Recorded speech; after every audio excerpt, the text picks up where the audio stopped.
Today we're going to talk about the 3-inch lift kit that's available for the Wrangler JKs, both 4-door. Also, this is available for the JLs, but they will be a different part number. I'll leave both in the description.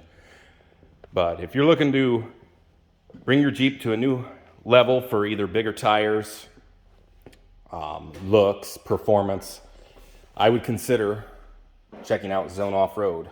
These kits are complete with coil springs front and rear, shocks front and rear, track bar brackets. Now you can upgrade and get a adjustable track bar. It just really depends on what you're all trying to do with this. This one just has the brackets on it because, as you can see, it works just fine. We ended up putting 35-inch Mickey Thompson Baja Boss MTs. They clear easily.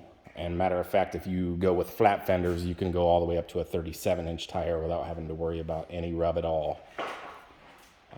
We installed the wheels as well. That's Method Racing's 305 style.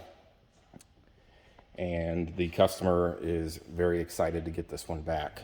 So we're going to wrap this up. But I just wanted to talk a little bit about the spacer lift kit that he had on the Jeep before. Now, this is probably the budget boost lift. If you just want to do larger wheels and tires and it doesn't ever leave the pavement, it might work for you. But he brought this Jeep to me and said that it rides a little rough, and he kind of went over what he wanted me to do as far as wheels and tires. So we ended up going with the Zone Off-Road 3-inch suspension kit.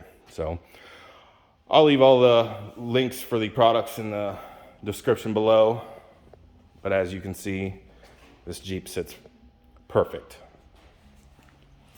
and the wheels match this perfect interior as well. This is a very nice Jeep. Thanks.